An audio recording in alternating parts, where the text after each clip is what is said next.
வத்ராயிருப்பு அருகே மிகப்பெரிய ராஜநாகம் இருப்பது கண்டுபிடிக்கப்பட்டுள்ள நிலையில் வனத்துறையினர் எச்சரிக்கை விடுத்துள்ளனர். விருதுநகர் மாவட்டம் வத்ராயிருப்பு அருகே உள்ள கோயிலாறு அணை பகுதியில் மிகப்பெரிய ராஜநாகம் ஒன்று தென்பட்டதால் பரபரப்பு ஏற்பட்டுள்ளது. அணை நுழைவு வாயில் தடுப்புச் சுவர் அருகே ராஜநாகம் சுருண்டு கிடந்த வீடியோ வெளியாகியுள்ளது. இதனால் பொதுப்பணித்துறை அதிகாரிகள் மற்றும் பணியாளர்கள் மத்தியில் அச்சம் ஏற்பட்டுள்ள நிலையில் அணை பகுதிக்கு செல்லும்போது மிகுந்த கவனத்துடன் இருக்க வனத்துறை அறிவுறுத்தியுள்ளது. திண்டிவனத்தில் ராமதாஸ் ஆதரவாளர்களும் அன்புமணி ஆதரவாளர்களும் ஒருவர் மீது ஒருவர் குற்றம் சாட்டி வாக்குவாதம் செய்தனர். விழுப்புரம் மாவட்டம் திண்டிவனத்தில் ராமதாஸ் ஆதரவாளர்களுக்கும் அன்புமணி ஆதரவாளர்களுக்கும் இடையே வாக்குவாதம் ஏற்பட்டதால் பரபரப்பு நிலவியது. சேலத்தில் பாமக நிறுவனர் தலைமையில் நடைபெற்ற சிறப்பு பொதுக்குழு கூட்டத்தில் பாமக செயற்குழு உறுப்பினர் சுகந்தன் அன்புமணிக்கு எதிராக கருத்துக்களை தெரிவித்திருந்தார். இதற்கு எதிராக திண்டிவனத்தில் அன்புமணி ஆதரவாளர்கள் சமூக வலைதளத்தில் பதிவிட்டுள்ளனர். இதனால் இருதரப்புக்கும் வாக்குவாதம் ஏற்பட்டுள்ளது. இதனையடுத்து அன்புமணி தரப்பில் மயிலம் எம்எல்ஏ சிவக்குமார் உள்ளிட்டோரும், ராமதாஸ் தரப்பில் மாவட்ட செயலாளர் ஜெயராஜ் உள்ளிட்டோரும் மாறி மாறி காவல் நிலையத்தில் புகார் அளிக்க சென்றனர். அப்போது இருதரப்புக்கும் மீண்டும் மோதல் போக்கு ஏற்பட்டது. பின்னர் போலீசார் இருதரப்பினரையும் அங்கிருந்து அனுப்பி வைத்தனர்.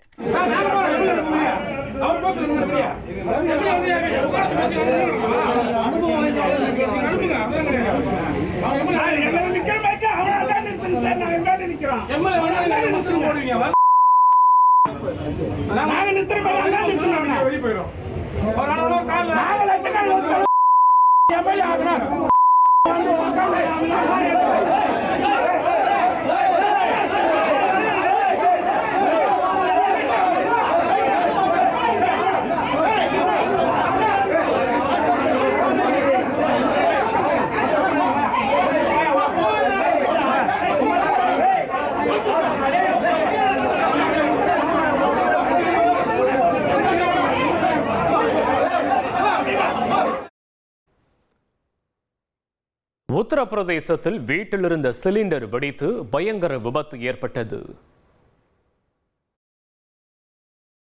உத்தரப்பிரதேச மாநிலம் முசாபர் நகரில் வீட்டில் கேஸ் சிலிண்டர் வெடித்ததில் ஒரே குடும்பத்தைச் சேர்ந்த 3 பேர் உயிரிழந்தனர்.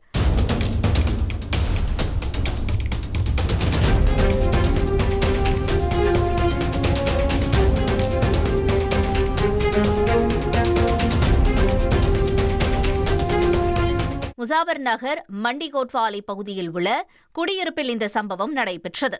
அதில் அமித் கவுர், அவரது தாய் மற்றும் சகோதரர் ஆகியோர் தீயில் கருகி உயிரிழந்தனர். சிலிண்டர் வெடிப்பால் அப்பகுதி மக்கள் பீதியடைந்துள்ளனர். ஆவடியில் மேம்பாலத்திலிருந்து கேபிள் ஒயர் மூலம் இறங்கிய நபர் திடீரென கீழே விழுந்தார். சென்னை அடுத்த ஆவடி அருகே 60 அடி மேம்பாலத்திலிருந்து கேபிள் மூலம் இறங்கி சாகசம் செய்த இளைஞரால் பரபரப்பு ஏற்பட்டது. நெமிலிச்சேரி சந்திப்பில் வண்டலூர் மீஞ்சூர் வெளிவட்ட சாலையில் உள்ள மேம்பாலத்திலிருந்து இளைஞர் ஒருவர் இன்டர்நெட் கேபிள் மூலம் சாலையின் கீழே இறங்க முயற்சி செய்தார். இதனை கண்ட வாகன ஓட்டிகள் மற்றும் காவல்துறையினர் அவரை எச்சரித்தனர். அவற்றை பொருட்படுத்தாமல் சினிமா பாணியில் இறங்க முயற்சி செய்த அந்த நபர் திடீரென கேபிள் அறுந்து கீழே விழுந்தார்.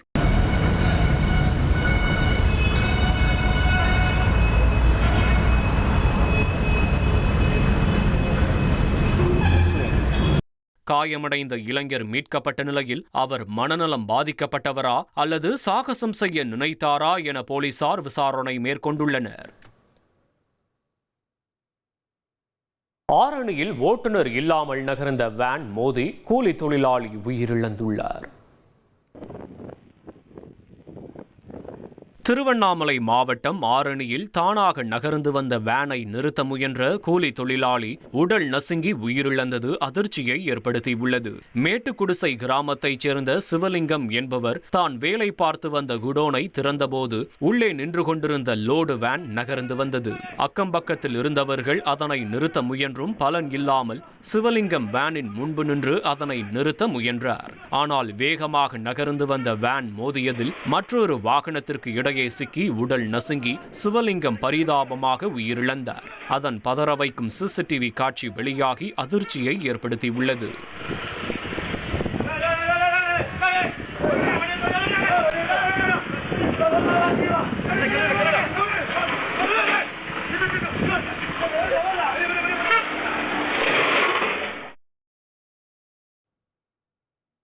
திருவள்ளூர் அருகே வேகத்தடையால் பைக்கிலிருந்து தூக்கி வீசப்பட்ட இளைஞர்களின் சிசிடிவி காட்சிகள் வெளியாகியுள்ளது. திருவள்ளூர் மாவட்டம் தாமரைப்பாக்கம் அருகே வேகத்தடை பலகை இல்லாத நெடுஞ்சாலையில் பைக்கில் வந்த 2 இளைஞர்கள் தூக்கி வீசப்பட்டனர். இருவரும் காயமடைந்த நிலையில் விபத்து நிகழ்ந்த இடத்தில் உள்ள சிசிடிவி காட்சிகள் வெளியாகி அதிர்ச்சியை ஏற்படுத்தியுள்ளது.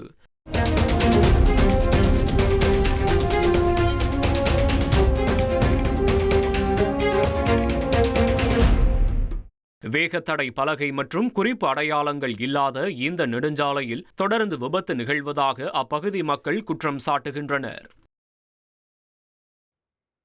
சேலம் மாவட்டம் ஏற்காடு அருகே தகாத உறவால் ஏற்பட்ட பிரச்சனையில் இளம்பெண் கொல்லப்பட்டுள்ளார். ஏற்காட்டை அடுத்த மாரமங்கலத்தைச் சேர்ந்த சண்முகம் என்பவரின் மனைவி சுமதி காணாமல் போன நிலையில் அவரது தாலியை சண்முகத்திடம் கொடுக்க சொல்லி மர்ம நபர் ஒருவர் வீட்டின் அருகே உள்ள கடையில் கொடுத்துள்ளார். இதனையடுத்து போலீசில் புகார் அளிக்கப்பட்ட நிலையில் வெங்கடேஷ் என்கின்ற 22 வயது இளைஞருடன் சுமதிக்கு பழக்கம் இருந்ததும் அந்த இளைஞர் சுமதியை கழுத்தை நெரித்து கொன்று மலைப்பாதைக்கு அருகே உடலை வீசியதும் தெரிய வந்தது. வேறு ஒருவருடன் சுமதி சென்று விட்டதாக கூறி சண்முகத்தை திசை திருப்பவே தாலியை கொடுத்து அனுப்பியதாகவும் கைது செய்யப்பட்ட வெங்கடேஷ் வாக்குமூலம் அளித்துள்ளார். சென்னையில் பெண்ணிடம் தங்க நகைகளை திருடிய வடமாநில பெண்ணை டெல்லியில் கைது செய்த போலீசார் 69 கிராம் தங்க நகைகளை மீட்டனர். சென்னை யானை கவுனியில் பெண்ணிடம் 69 கிராம் தங்க நகையை திருடி சென்ற வழக்கில் தீவிர விசாரணை மேற்கொண்ட போலீசார் நகையை திருடிய பெண் டெல்லியில் இருப்பதை கண்டுபிடித்தனர். டெல்லி சென்ற தமிழக போலீசார் அக்ஷிதா சிசோடியா என்கின்ற 25 வயதான அந்த பெண்ணை கைது செய்து மத்திய பிரதேசத்தில் இருந்த நகையை மீட்டனர். கைது செய்யப்பட்ட பெண் சென்னை அழைத்து வரப்பட்ட நிலையில் அவர் மீது மும்பையில் ஏற்கனவே திருட்டில் ஈடுபட்ட வழக்குகள் இருப்பது தெரிய வந்துள்ளது. மேலும் இந்த வழக்கில் தலைமறைவாக உள்ள மற்றொரு நபரை தேடும் பணியில் போலீசார் ஈடுபட்டுள்ளனர். கடலூரில் அடகு வைத்த நகையை மீட்க கொடுத்த பணத்தை கேட்ட பாட்டியை அடித்து கொலை செய்ததாக பேரணை போலீசார் கைது செய்த சம்பவம் பரபரப்பை ஏற்படுத்தியுள்ளது. வீக்காட்டுப்பாளையத்தில் கடந்த 4 நாட்களாக 75 வயது மூதாட்டி சின்ன பொண்ணுவை காணவில்லை என உறவினர்கள் தேடி வந்தனர். இதனிடையே வீட்டிலிருந்து துர்நாற்றம் வீசியதால் போலீசாருடன் உள்ளே சென்று பார்த்தபோது மரப்பெட்டியில் மூதாட்டி பிணமாக கிடந்தது கண்டுபிடிக்கப்பட்டது. பின்னர் நடைபெற்ற விசாரணையில் அடகு வைத்த நகை மற்றும் அதற்காக கொடுத்த பணத்தை கேட்ட மூதாட்டியை அவரது பேரன் ராஜபிரியன் சொம்பால் அடித்து கொலை செய்து மரப்பெட்டியில் வைத்து வீட்டை பூட்டி சென்றது தெரியவந்தது.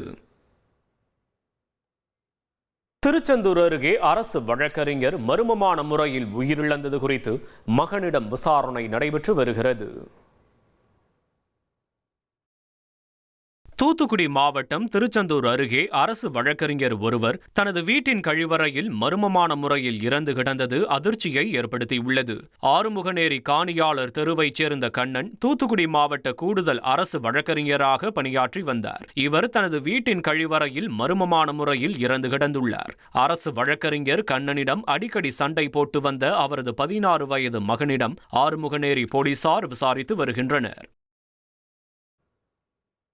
திருப்பூர் வீரராகவ பெருமாள் கோவில் அருகே போலீசாருடன் வாக்குவாதத்தில் ஈடுபட்ட நபர் திடீரென கத்தியை எடுத்து காவலர் ஒருவரை தாக்க முயன்றதால் பரபரப்பு ஏற்பட்டது. உடனடியாக மற்ற காவலர்கள் சேர்ந்து கத்தியுடன் இருந்த நபரை மடக்கி பிடித்து விசாரணை மேற்கொண்டு வருகின்றனர்.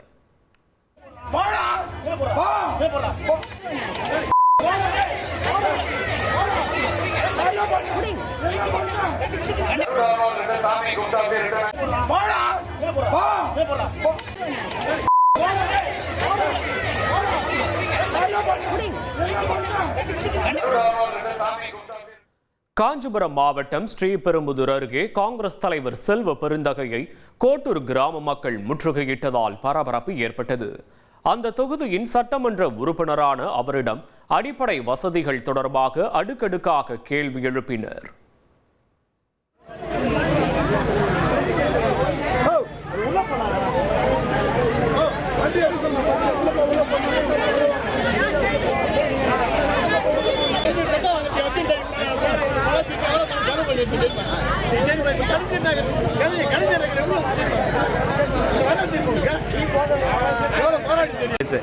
கோட்டூர்னு சொல்ல மாட்டேன்.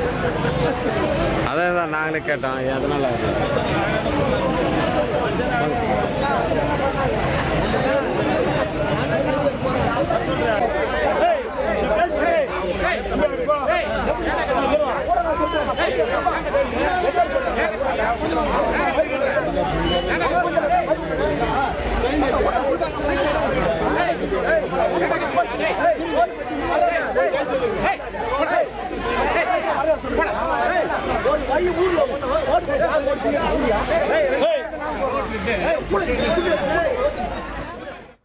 குளித்தலையில் அலுவலக வளாகத்தில் வைத்தே அதிகாரி மீது சரமாரி தாக்குதல் நடத்தப்பட்டிருக்கிறது. கரூர் மாவட்டம் குளித்தலை ஆற்று பாதுகாப்பு பிரிவு அலுவலகத்தில் பாசன ஆய்வாளர் கணேஷ் என்பவர் தாக்கப்பட்ட சிசிடிவி காட்சி வெளியாகியுள்ளது.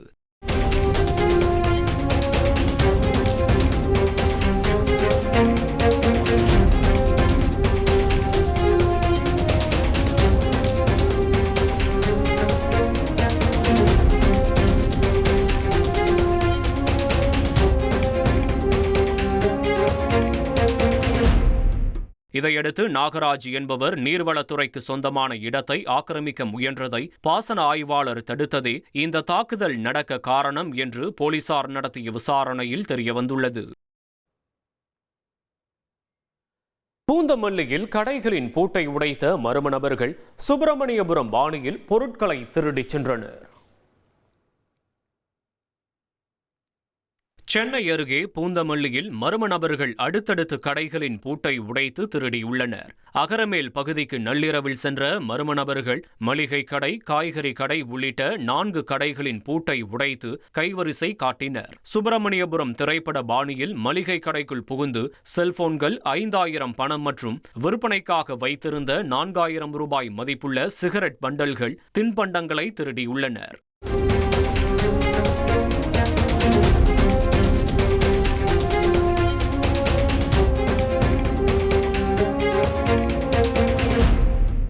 இந்த பகுதியில் போலீசார் கண்காணிப்பை தீவிரப்படுத்த வேண்டும் என வலியுறுத்தியுள்ள வணிகர்கள் திருட்டில் ஈடுபட்ட மர்ம நபர்களை கண்டறிந்து நடவடிக்கை எடுக்க வேண்டும் எனவும் கோரிக்கை விடுத்துள்ளனர்.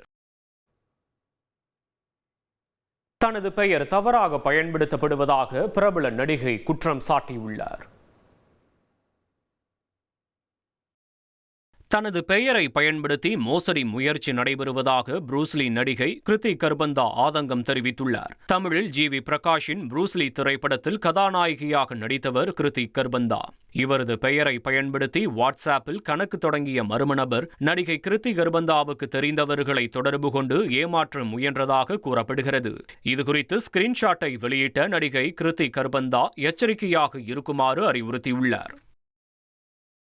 சென்னை ஈஞ்சம்பாக்கத்தில் கோவில் உண்டியல்களை குறிவைத்து கொள்ளையடித்தவரின் சிசிடிவி காட்சி வெளியாகியுள்ளது. சென்னையில் கோவில் உண்டியல்களை குறிவைத்து கொள்ளையடித்து வந்த கொள்ளையனை போலீசார் கைது செய்தனர். ஈஞ்சம்பாக்கத்தில் ஸ்ரீதேவி துலுக்கானத்தம்மன் கோவிலில் கடந்த 17ஆம் தேதி உண்டியலை உடைத்து பணம் கொள்ளையடிக்கப்பட்ட புகாரில் சிசிடிவி காட்சிகளை ஆய்வு செய்தபோது குரோம்பேட்டையைச் சேர்ந்த ஆனஸ்ட்ராஜ் கொள்ளை சம்பவத்தில் ஈடுபட்டது தெரியவந்தது. விசாரணையில் இவர் மீது 10க்கும் மேற்பட்ட வழக்குகள் இருப்பதும் தெரியவந்துள்ள நிலையில் ஹெல்மெட் அணிந்து சென்று கோவில் உண்டியலை உடைத்த சிசிடிவி காட்சி வெளியாகியுள்ளது.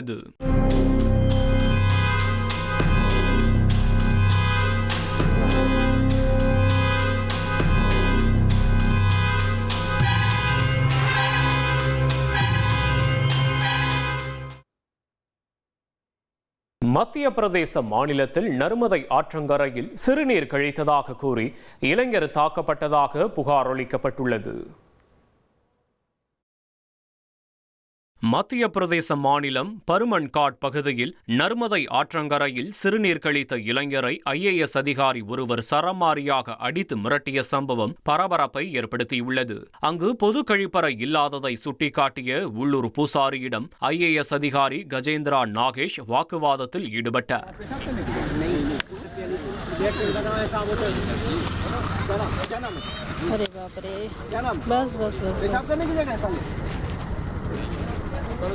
हटवाओ इसकी दुकान कहाँ, फेंकवाओ इसको उठा के। कहाँ, क्या नाम है इसका?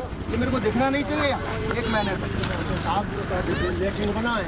இந்த சம்பவத்திற்கு பூசாரிகள் மற்றும் பிராமணர்கள் எதிர்ப்பு தெரிவித்து நடவடிக்கை எடுக்க கோரி மாவட்ட ஆட்சியர் மற்றும் மாவட்ட கண்காணிப்பாளரிடம் புகார் அளித்துள்ளனர்.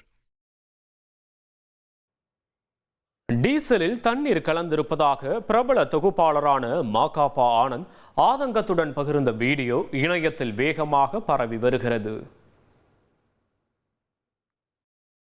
தொலைக்காட்சி நிகழ்ச்சிகள் மூலம் பிரபலமான இவர் சமீபத்தில் தனது காருக்கு டீசல் நிரப்பியுள்ளார்.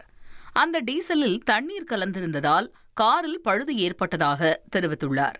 இதனால் பல லட்சம் ரூபாய் செலவாகி இருப்பதாகவும் வேதனையுடன் வீடியோ வெளியிட்டுள்ளார். இதுகுறித்து புகார் அளித்தால் பேரம் பேசுவதாகவும் தான் என்ன தவறு செய்தேன் எனவும் அவர் கேள்வி எழுப்பியுள்ளார்.